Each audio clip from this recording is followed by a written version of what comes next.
samples decide to accept the H0. So this will cause the false positive. Of course, this is not necessary to be always the case, because in our test, attacker accepts H0, attacker may accept H1. Maybe it's possible. But here the result shows that, okay, it's not that easy for attacker to make a decision. Even in this case, even you make a decision, the decision is wrong. And the second figure, we just change this, now the alpha, the beta, the false positive and false negative, so in other way. So basically, it also show the similar result. You have to collect many intervals, and your decision could still be wrong. Okay, so this is the first part of this presentation. We talk about how do you generate this dummy traffic in the source. So we have this scheme that use try to reduce the delay for the real message. And the second part is, now if you transmit this so many bogus message to the base station, and of course there will be a very high message overhead, and also of course in the channel collision will be also the severe issue, right? Also, and the result is also very low throughput. And so ideally you want to drop as many dummy traffic as possible. But the thing is, if you do that, will that affect your privacy? Right? If you drop all this, for example, all this dummy traffic and only this real message exists, then of course attacker may gain some information on that. So there's some trade-off on this problem. So we will present this two schemes for doing filtering. The first one is called the proxy-based filtering scheme. So in this case, the proxy nodes, which are some of the regular sensor nodes, but they are selected as the proxy nodes. They will collect and filter the on route dummy traffic. And actually, I will give more details on this. And the second one is a tree-based filtering scheme. So you have multiple levels of the proxies, not just one level. So this is called tree-based filtering scheme. So okay, so now let's see some of the details. So in this case, you have this this messages, right? So these are the real event messages. This is dummy, right? Sent to the base station, and so we want to introduce some nodes, and these nodes will collect this data packets from this the other nodes. So in this way, you can drop these dummies as many as possible.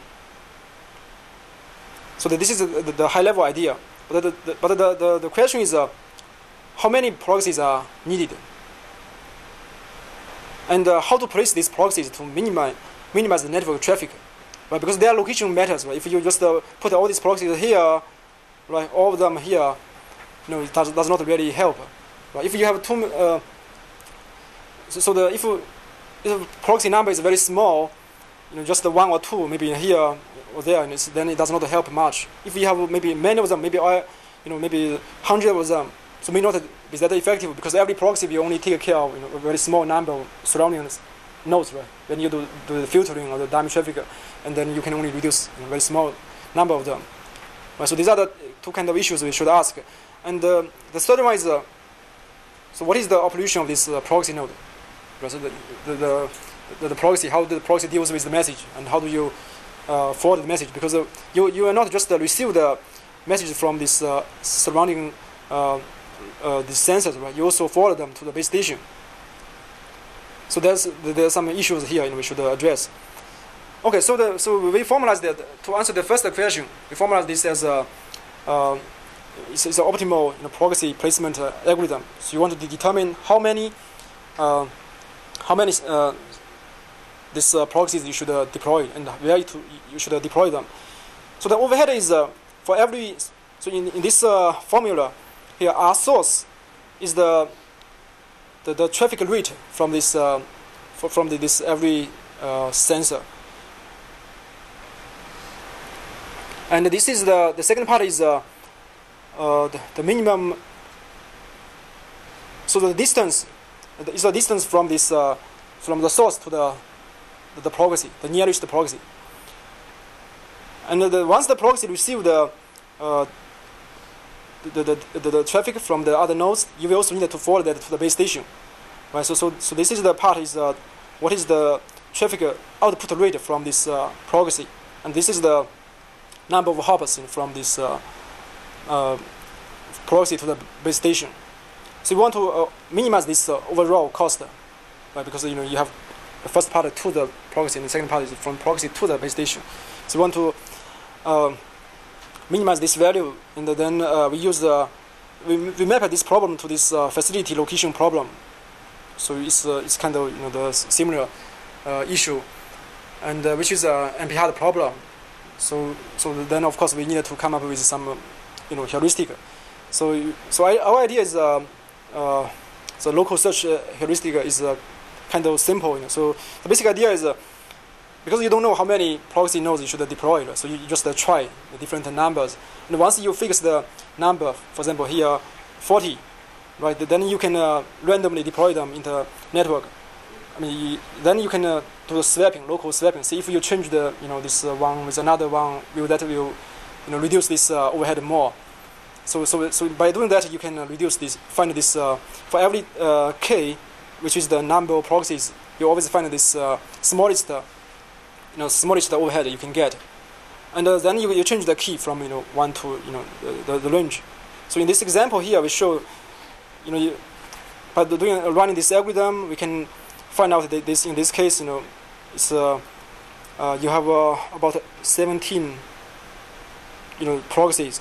When you 14 proxies, you can get the minimum network traffic. So which means you should deploy 14 proxies. And here's the result. So we the result from our heuristic. So these are the deployment points from our scheme. And this is the brute force, which means the global optimal. In that case, these are the global optimal case. So we'll see that this is not a big difference, very close to the optimal case. Okay, so once we select this, determine which sensor should be the proxy. So we should, for this proxy, they can also know that, but based on some protocol. So this proxy will broadcast a hello message, to the to the nearby, the surrounding sensors, and every source will choose the closest one as its default proxy, based on how many hops you from this proxy. And then each source will send the encrypted bogus or real message, depends on the scenario. But you will encrypt this message, then with this exponential distribution interval, right, towards its proxy. Right, so the first part of the talk, right, so you use that interval, determine the interval for either the dummy or for the real message towards the proxy. And the proxy, once the proxy receive this encrypted message, you first decrypt that. So we assume this proxy and every node they can establish a secret key. So attacker does not know what is the content of the message. So once the proxy decrypts the message, then of course if it's a dummy or it's a true, right? You can simply set a flag, right, that message. So you will drop this bogus message because it's useless, right? You just immediately drop it. And for the real ones, you will re-encrypt these real ones and put them into the buffer. Because if you the incoming the input one and the output they are the same, you don't do any transformation of this packet, then attacker can easily trace, right? So which is the one coming in and which is going out, right?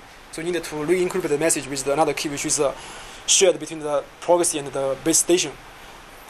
And so then after this constant time, so the proxy we use this strategy. The proxy will always send out a constant rate message. So in this way, because in the entire network, every source is performed the same way. The proxy is also performed the same way. But you always receive the message, you always output the rate is the same. Which means even you don't have the real message in the queue, in the buffer, you will send, in that case, you will send dummy traffic, encrypted dummy traffic. So in this case, they always perform the same. So we can achieve this event source unavailability. So here we did some analysis. So inside of this proxy, what is the behavior? We model this proxy, the buffer, as MG1 queue. So basically,